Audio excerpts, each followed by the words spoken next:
બીમાર ભાઈની સારવાર કરાવવા યુવક બન્યો ચોર। અમદાવાદ બીમાર ભાઈની સારવાર કરાવવા માટે પૈસા ન હોવાથી અમદાવાદનો એક યુવક ગુનાના રવાડે ચડ્યો। અલગ અલગ વિસ્તારોમાં રાતના સમયે નીકળતો અને જ્યાં મેળ આવે ત્યાં ચોરી કરવાનું શરૂ કર્યું। જોકે અમદાવાદ પોલીસના સ્નિફર ડોગે તેની ઓળખ બતાવતા પોલીસે તેની ધરપકડ કરી છે। ઈશનપુર વિસ્તારમાં રામગલીના છાપરામાં રહે છે આ આરોપી મણિનગર વિસ્તારમાં આવેલી સર્વોદય સોસાયટીના મકાનમાંથી બુધવારે રાતના સમયે રોકડ, દાગીના, રોલેક્સ, ઘડિયાળ સહિતના 13.96 લાખની કિંમતના મુદ્દામાલની ચોરીની ઘટનાને અંજામ આપ્યો। આ ઘટનાની જાણ પરિવારને થતા મકાન માલિક દર્શિલ ઠક્કરે મણિનગર પોલીસને જાણ કરી। મણિનગર પોલીસની ટીમને તપાસ કરી આસપાસના સીસીટીવી ફૂટેજ ચેક કરતા પોલીસ કોન્સ્ટેબલ દેવુસિંહ સીસીટીવીમાં દેખાતા યુવકને ઓળખી લીધો હતો, જેથી તેને ઈશનપુરમાંથી પકડી પાડવામાં આવ્યો હતો।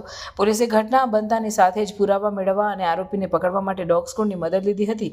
જોકે પોલીસની અન્ય ટીમે આરોપીને પકડ્યો હતો પણ તે ગુનાની કબૂલાત કરતો ન હતો, જે બાદ ડોગ સ્કોડને પોલીસ સ્ટેશન ખાતે લાવવામાં આવ્યો હતો। ડોગ હેન્ડલર દ્વારા ઓરિયો શ્વાનને આરોપીને સામે લવાયો ત્યારે ઓરિયો શ્વાન તરત જ આરોપી પાસે જવા લાગ્યો અને આરોપીએ ઓરિયો શ્વાનના ડરથી પોતાના ગુનાની કબૂલાત કરી અને સાથે ચોરી કરેલા મુદ્દામાલની પણ વિગતો પોલીસને આપી દીધી, જેથી મણિનગર પોલીસે શ્વાનની મદદથી ચોરીના ગુનાની ગણતરીના કલાકોમાં ઉકેલી લીધો હતો। પોલીસે આરોપી અર્જુન જોનારાની પૂછપરછ કરતા સામે આવ્યું કે તેના ભાઈની પેટની બીમારી છે અને ઘરની જવાબદારી તેના માથે હોવાથી તે ચોરીના રવાડે ચડ્યો હતો। આરોપી અગાઉ પણ મણિનગર, પાલડી સહિતના અનેક ગુનાઓમાં પકડાઈ ચૂક્યો છે અને જેલવાસ પણ ભોગવી ચૂક્યો છે। તેવામાં પોલીસે આરોપીની પાસેથી 14 લાખની કિંમતનો મુદ્દામાલ રિકવર કરી વધુ તપાસ હાથ ધરી છે। મણિનગર પોલીસ સ્ટેશન વિસ્તારમાં સર્વોદય સોસાયટી વ્રજરાજ બંગલો ખાતે રહેતા અને પ્લાયવુડનો ધંધો કરતા દર્શિલ કેતનભાઈ ઠક્કર જેઓ ફરિયાદી છે, તેમના ઘરે રોકડ રૂપિયા 1,75,000 અને ડાયમંડના દાગીના મળીને કુલ 13,96,000ની ચોરી થયેલી, જેની ફરિયાદ મણિનગર પોલીસ સ્ટેશનમાં દાખલ થયેલ। મણિનગર પીઆઈ ડીપી ઉનડગઢ તેમજ સ્ટાફ દ્વારા સીસીટીવી ફૂટેજ આધારે તપાસ કરતા સીસીટીવી ફૂટેજમાં જે ઈસમ જણાયેલ તે મણિનગર પોલીસ સ્ટેશનના પોલીસ કોન્સ્ટેબલ દેવુસિંહ દ્વારા ઓળખી બતાવેલ, જે ભૂતકાળમાં ઘરફોડ ચોરી અને વાહન ચોરીમાં પકડાયેલ હતો। જેના આધારે આરોપી અર્જુન ઉપેન્દ્રભાઈ ચુનારા જે રામગલી ઈશનપુર ખાતે રહે છે તેની ધરપકડ કરવામાં આવેલી।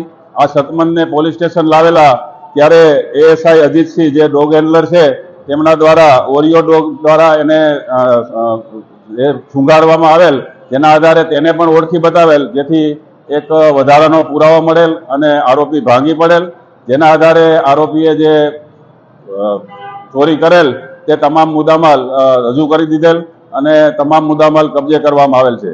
પકડાયેલ આરોપી દ્વારા જે ફરિયાદી દ્વારા દર્શાવેલ મુદ્દામાલ ઉપરાંત આશરે 2 લાખનો સોના ચાંદીના દાગીના રજૂ કરવામાં આવેલ, જેના આધારે આ 15,96,000ની ચોરી દાખલ થયેલ છે। આરોપી રામગલી વિસ્તારમાં રહે છે, તેના પિતા મરણ ગયેલ છે, તેના ભાઈને બીમારી હોય અને બીમારીના કારણે આર્થિક જરૂરિયાત હોય, જેને લીધે ચોરીના રવાડે ચડેલ છે। પકડાયેલ આરોપીનું પોકેટકોપ એપ્લિકેશન તેમજ ઈ-ગુજકોપમાં સર્ચ કરવામાં આવતા પકડાયેલ આરોપી મણિનગર, પાલડી તેમજ સોજીતરા ખાતે જુદા જુદા 6 ગુનામાં પકડાયેલ છે અને 2024માં પાસા ધારા હેઠળ ભુજ જેલમાં પણ મોકલવામાં આવેલ છે।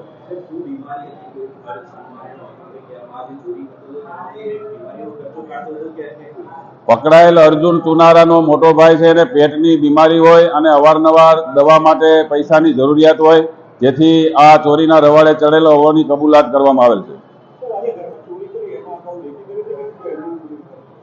પકડાયેલ આરોપીની મોડસ ઓપરેન્ડી ફરતા ફરતા કોઈ ઘરમાં મોકો મળે તો ઘૂસી જવાની પહેલેથી છે। અગાઉના જે ઘરફોડ ચોરીના ગુનામાં પકડાયેલ ત્યારે આ જ મોડસ ઓપરેન્ડીથી ઘરફોડ ચોરી પાલડી તેમજ મણિનગર પોલીસ સ્ટેશનમાં કરવામાં આવેલ હતી, એટલે એવું કોઈ રેકી કરવાનું કોઈ તપાસ દરમિયાન જણાય આવેલ નથી।